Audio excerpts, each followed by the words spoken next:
Hi! Welcome to my vlog! Ang video ko for today ay comparison ng Similac Gain Plus versus Ascenda na parehas na pang 1 to 3 years old. Request nga po pala ito ng isa sa mga viewers ko.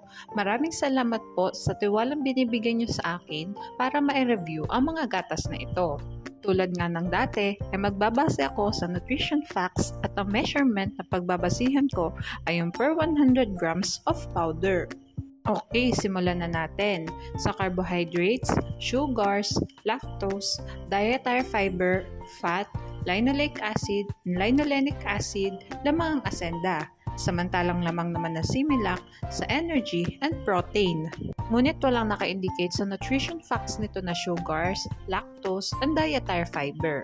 Sa phospholipids, sphingomyelin, DHA, lamang ang Ascenda, ngunit wala itong arachidonic acid and gangliosides, samantalang lamang naman ang Similac sa arachidonic acid and gangliosides, ngunit walang naka-indicate dito na phospholipids and sphingomyelin.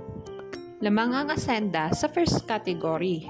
Proceed naman tayo sa vitamins.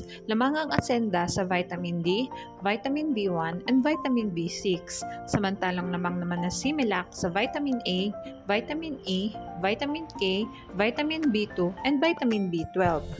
Sa niacin and folic acid, lamang ang Ascenda.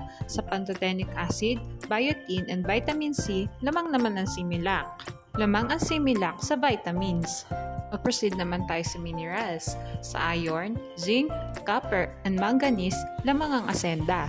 Samantalang lamang naman ang Similac sa calcium, phosphorus, and magnesium. Sa molybdenum, chromium, and selenium, lamang ang Ascenda. Samantalang lamang naman ang Similac sa iodine, sodium, potassium, and chloride. Ngunit wala itong molybdenum and chromium. Lamang ang Ascenda sa minerals. Sa other nutrients naman tayo. Sa taurine, L-carnitine, arginine, and choline, lamang ang Ascenda. Samantalang lamang naman ang Similac sa nucleotides and inositol, ngunit wala itong L-carnitine and arginine. Sa lutein, beta-carotenes, fructooligosaccharides, oligosaccharides blend, and 2-fucosylactose, lamang ang Similac, ngunit wala naman ang Ascenda ng mga binanggit ko. Lamang ang Similac sa other nutrients. Mag-proceed naman tayo sa price na parehas kong kinuha sa Lazada. Paalala guys, pwede mag-iba ang presyo ng dalawang gatas na ito depende kung saan store nyo sila titingnan. At dito nga sa nakita ko na sa parehas nilang bigat na 400 grams ay mas mahal ang Ascenda ng 48 pesos compare sa Similac. Ito na nga ang summary ko today guys. Sa first category and minerals, lamang ang Ascenda. Sa vitamins and other nutrients, lamang naman ang Similac. At mas affordable din ang Similac compare sa Ascenda. Basta lagi nating tatandaan, pumili ng gatas na hiyang sa bata. Mahalagang paalala, breast milk is the best milk for babies. Okay, hanggang dito na lang ang vlog ko. Sana ay nagustuhan nyo.